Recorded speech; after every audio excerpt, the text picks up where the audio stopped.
Cela fait quelque temps maintenant que Netflix distribue chaque année un certain nombre de films d'horreur originaux, de tous les styles et de tous les horizons. Si souvent, nous avons droit à des œuvres plutôt moyennes, voire même bancales, nous avons tout de même une poignée d'entre elles qui restent franchement intéressantes pour diverses raisons. Nous avons par exemple pu voir des auteurs chevronnés qui apprécient la liberté laissée par la plateforme, l'utiliser pour diffuser leur dernier long métrage en date. Mais ce que je préfère, très clairement, c'est le soutien apporté à de plus petits auteurs, souvent salués par les critiques lors de leur premier projet.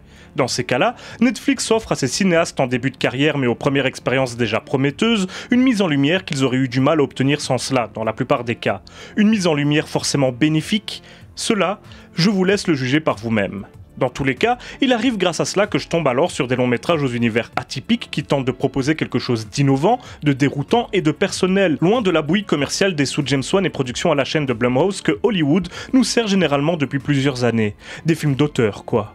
Pour le grand public, ça passe ou ça casse, et pour le spectateur de base qui cherche simplement à se faire peur devant un bon film d'épouvante des familles, souvent, ça casse. Nouvel exemple avec ce Nobody Sleeps in the Woods Tonight qui se mange des critiques très dures et des notes affreuses sur tous les sites de critiques et que certains vont jusqu'à qualifier de pire film de la décennie, voire de tous les temps.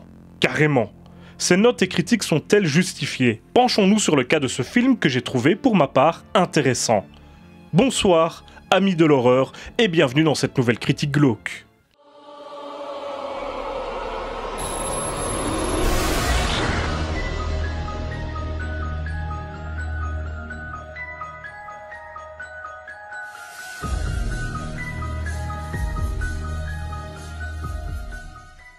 Nobody Sleeps in the Woods Tonight partait bien pour capter mon attention, vu qu'il est présenté par la production comme le tout premier slasher polonais. Parfait pour piquer ma curiosité. D'autant que son réalisateur, Bartosz M. Kowalski, avait signé le surprenant Playground en 2016, une histoire sombre de meurtre infantile basée sur un fait divers polonais sordide. Salué par la critique, le film s'est notamment fait remarquer lors de ses passages en divers festivals, lors desquels il remporta 4 prix. Et c'est donc tout naturellement qu'on pouvait s'attendre à un résultat intéressant avec son second long métrage. Alors, je demande d'ores et déjà pardon à mes spectateurs polonais pour mon horrible accent. Je vais faire de mon mieux, mais mes connaissances en polonais sont très limitées, donc n'hésitez pas à me corriger gentiment dans les commentaires. Soyez indulgents, s'il vous plaît. Bartosz Kowalski. Bartosz Kowalski. J'y arrive. Donc, Nobody Sleeps in the Woods Tonight ou Veledzie dziś nic zasnie nikt en version originale, ce que l'on peut traduire par Personne ne dort dans les bois ce soir, nous raconte l'histoire d'une bande d'adolescents placés dans une sorte de camp destiné à les désintoxiquer de leur addiction aux appareils électroniques et internet, smartphones, tablettes, ordinateurs, etc. Et pour ce faire, ils vont être divisés en petits groupes et attribués à des moniteurs, puis devront passer 3 nuits dans des bois profonds loin de la civilisation.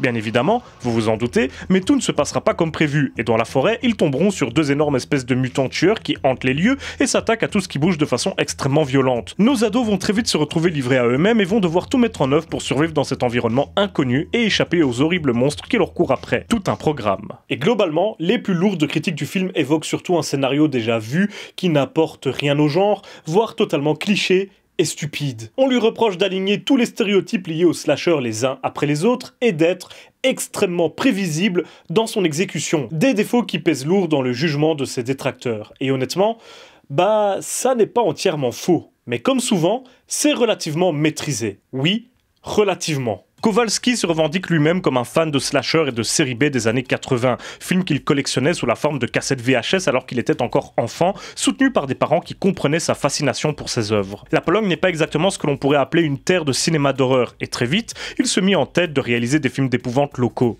Une fois diplômé, il démarcha les producteurs qui restèrent froids face à ses propositions de scénarios horrifiques. La situation ne se débloqua qu'après la réalisation de son court-métrage Zasidje en collaboration avec la plateforme Showmax, qui était un survival proche du slasher d'une quinzaine de minutes fait avec très peu de sous. Bien sûr, même si Playground n'était en soi pas un film d'horreur à proprement parler, son ambiance macabre et les bons retours de la critique aidèrent Kowalski à trouver des financements pour ce fameux slasher, ce clin d'œil aux œuvres qu'il aimait tant plus jeune qu'il souhaitait réaliser depuis des années. Et oui, ce film coche toutes les cases du slasher lambda avec un certain entrain, ce qui est finalement assez logique puisque Kowalski a décidé d'embrasser le schéma ultra codé de ce sous-genre qui nous a déjà livré ses plus belles années. Pour lui, le slasher était davantage un terrain de jeu, une formule fun à appliquer quasiment à la lettre. Ses personnages archétypaux et caricaturaux, la Final Girl, les rebondissements clichés tels que le téléphone qui tombe à plat au pire moment ou le policier qui revient sur ses pas, inconscient du danger, les meurtres gore, etc. Pour diminuer l'impression de stupidité qui peut découler de certaines situations, Kowalski choisit 2 partis pris, eux-mêmes fortement répandus dans le slasher depuis maintenant au moins 20 ans. Tout d'abord, celui du slasher méta qui marche sur les traces de Scream, sans pour autant revendiquer sa complexité ou son ingéniosité. Simplement, à travers certains personnages et notamment celui de Jurek, Bartosz nous rappelle qu'il connaît les codes les plus connus de ce sous-genre et qu'il compte bien sauter dedans à pieds joints. Non, les personnages ne devraient pas se séparer. Non, ils ne devraient pas retourner sur les lieux du crime ou entrer dans cette étrange maison qui pue la mort. Car très clairement, s'ils étaient dans un film d'horreur, ce serait exactement les pires choses à faire s'ils souhaitaient survivre. Et c'est là que nous arrivons au second parti pris choisi par Kowalski, à savoir la comédie horrifique. Il ne s'agit pas ici de rire à gorge déployée, de proposer des scènes désopilantes qui déclencheront une hilarité sans nom, loin de là, mais bien de se servir des codes éculés du slasher, beaucoup trop connus du public pour pouvoir le surprendre encore aujourd'hui, et de se servir de leur côté cliché et dépassé pour faire rire et instaurer une ambiance fun et à nouveau définitivement méta. A l'inverse de Scream, le but n'est donc pas de réinventer le slasher en poussant ses codes dans ses derniers retranchements et en jouant avec ses clichés, mais bien de profiter de la connaissance des spectateurs de ce type d'œuvre pour les amuser, tout en proposant différents clins d'œil aux slashers les plus cultes. Mais clairement, Nobody Sleeps in the Woods Tonight n'est pas le premier à jouer la carte de la comédie horrifique pour son slasher. Nombreux sont les prédécesseurs qui le faisaient déjà, et sans doute bien mieux, à l'image de Behind the Mask, Hatchet ou encore You Might Be the Killer, qui maniaient tous mieux et à leur façon à la fois le discours méta sur les slashers et le mélange entre l'humour et la peur. Donc, c'est vrai, il serait prétentieux et surtout faux de prétendre que le véritable intérêt de Nobody Sleeps in the Woods Tonight se trouve dans sa maîtrise des codes ou dans celle de la comédie horrifique. Ces aspects ne sont exploités qu'en surface. Alors certes, ça suffit pour faire de cette œuvre un film fun, mais son réel intérêt, ce qui la rend vraiment spéciale, c'est son sous-texte politique. Et avant de vous en dire plus, je dois d'abord vous parler des Mangeurs de Lune. Les Mangeurs de Lune ou Histoire de deux enfants qui volèrent la Lune ou Odwocz takiś ko ukradł księżyc est un film polonais réalisé par Jan Batory en 1962 et adapté d'un livre pour enfants.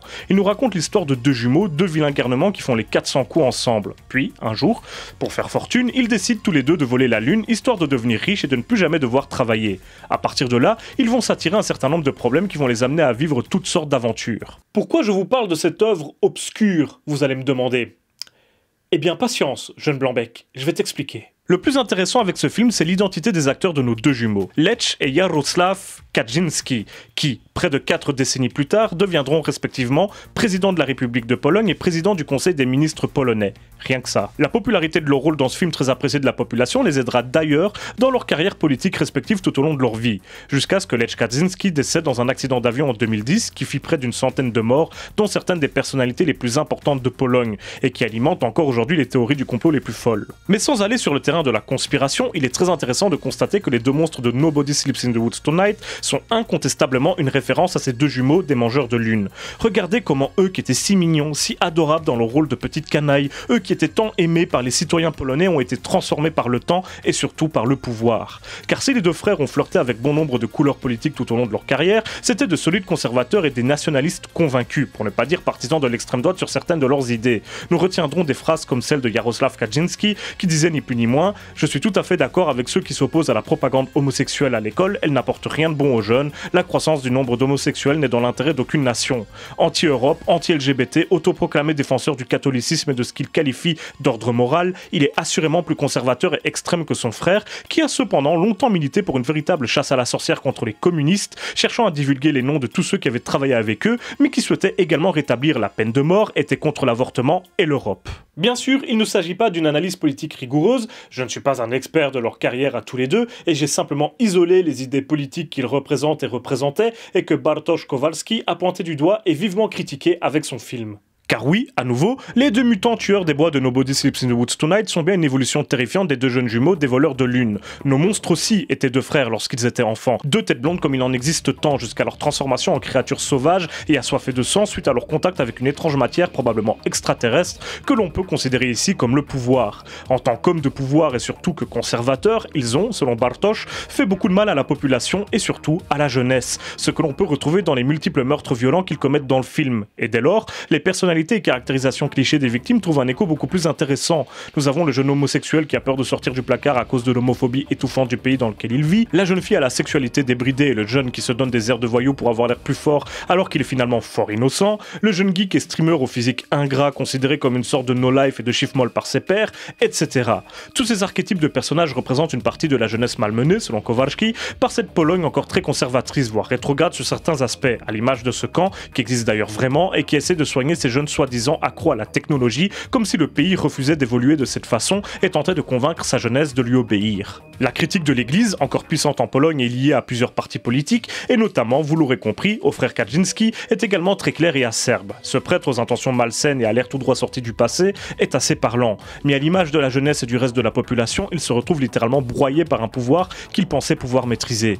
Nous avons également ces deux fêtards complètement saouls qui fêtent l'anniversaire d'un certain dictateur allemand en chantant des airs nazions à tue-tête, ce policier incompétent et complètement à côté de la plaque, inconscient de ce qui se passe dans son propre pays, sur son propre territoire de patrouille, et enfin, ce retraité solitaire et paranoïaque qui tente de vivre en marge de la société après avoir été saigné toute sa vie par ce dit pouvoir, qui lui a donc, encore une fois, littéralement pris les deux jambes. Il tue d'ailleurs lui-même le jeune homosexuel, par erreur, certes, mais comme une représentation des meurtres homophobes que la Pologne a connus, exercés par des individus mal éduqués par un pouvoir politique lui-même grandement homophobe, qui prend ici la forme de ces tueurs qui terrifient d'ailleurs ce marginal tout autant que les adolescents.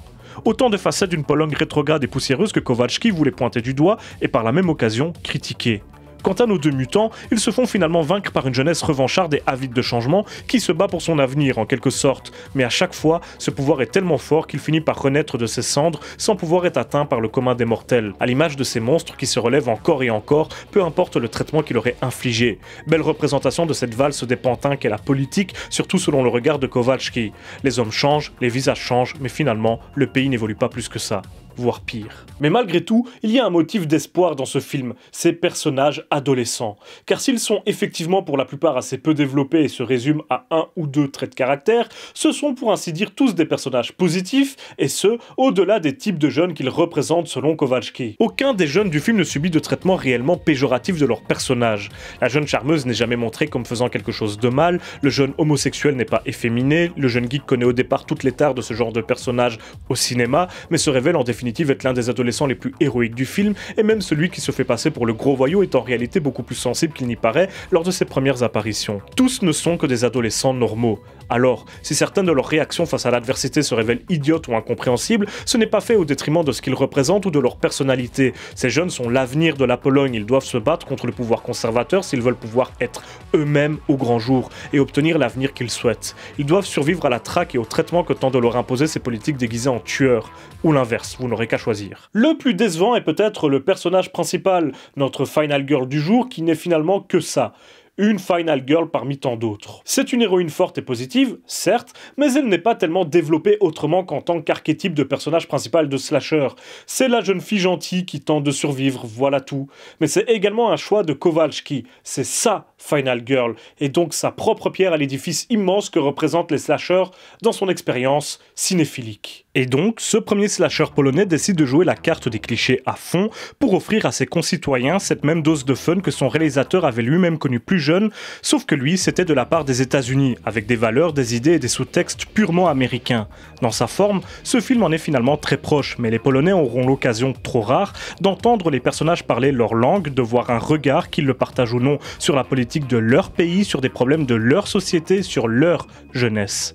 Et même du point de vue purement artistique, c'est très intéressant. Kowalski le dit lui-même, il n'y a quasiment pas d'experts locaux en maquillage ou effets pratiques gore et ils se sont tous serrés les coudes en tant que passionnés pour aller au bout de leurs ambitions avec leur petit budget et leurs 28 jours de tournage, ce qui, je le rappelle, n'est rien du tout. Les mises à mort sont réellement gore et brutales et le film n'attend pas longtemps avant de déjà nous proposer quelques séquences aussi violentes que brusques, à l'image d'un Hatchet dans son traitement de la violence. Elle est très graphique et encore une fois très gore, mais tellement exagérée et over the top qu'elle en devient ridiculement drôle, ce qui est bien entendu une volonté de l'équipe. Un nouveau rapprochement à faire avec Hatchet, car Green et Kowalski ont finalement ça en commun. Ce sont deux fans de slasher qui ont grandi avec ces films et qui ont su en percevoir tout le fun, alors même que celui-ci n'était pas forcément toujours volontaire à l'époque. Ils ont donc retransmis tout ce qu'ils avaient adoré dans leurs films préférés avec leur propre œuvre, ce qui font d'elles de parfaits témoins de ce qui fait le cœur du slasher de base. Donc, l'objectif final n'était en fait pas de faire une comédie, car Kowalski réfute ce terme, plutôt de proposer un long métrage à la violence cartoonesque et décomplexée, qui fait très comic book, afin qu'elle reste fun. Le film devait normalement sortir en salle en Pologne, ce qui a été annulé à cause de la pandémie que nous ne connaissons tous que trop bien, et ce sont les producteurs qui ont finalement tenté l'aventure Netflix. Tristesse pour les salles de cinéma polonaises, mais à mon avis, ce n'est que partie remise. Le résultat de cette œuvre est convaincant, et il semble plaire aux spectateurs locaux. Tout ce que nous pouvons espérer, c'est que nous reverrons vite un cinéaste polonais se lancer à la conquête du cinéma d'horreur, puis peut-être même des réalisateurs et réalisatrices d'autres pays d'Europe, pourquoi pas.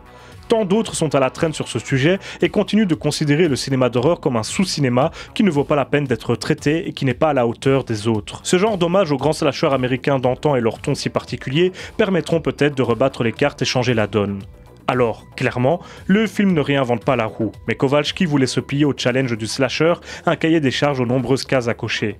Oui, la voiture aura du mal à démarrer dans le pire des moments. Oui, le film supprime dès le départ des téléphones portables pour éviter le cliché de la batterie plate ou du manque de réseau dans le pire des moments également, pour finalement retourner complètement sa veste et faire du téléphone en question un objectif à part entière pour nos personnages qui, quand ils l'atteindront, tomberont sur un appareil déchargé. Chassez le cliché et il revient au galop, c'est vrai. Mais vous vous y attendez tellement que vous ne pouvez vous empêcher de sourire, voire de rire franchement, si vous ne comprenez qu'un tant soit peu la démarche de l'équipe. L'espace d'un film, amusez-vous à repérer tous les clichés de slasher, car c'est l'objectif, et si vous parvenez à tous les dénombrer, vous pourrez prendre votre réussite comme une récompense à votre connaissance du slasher et donc à votre cinéphilie si particulière. Nobody Sleeps in the Woods Tonight n'est pas un grand film ni un chef-d'œuvre, mais c'est incontestablement un slasher intéressant, aux intentions artistiques claires et intrigantes, aux sous-textes et discours riches. Un hommage de la part d'un fan de slasher pour les fans de slasher, et pour transformer la jeunesse de son pays en futurs autres fans de slasher. Le passage de flambeau est en marche. C'est déjà la fin de cette critique glauque, j'espère que vous l'aurez apprécié. Comme d'habitude, on se retrouve très bientôt pour une prochaine vidéo, et d'ici là, surtout n'oubliez pas, si vous avez peur, c'est que vous êtes toujours en vie.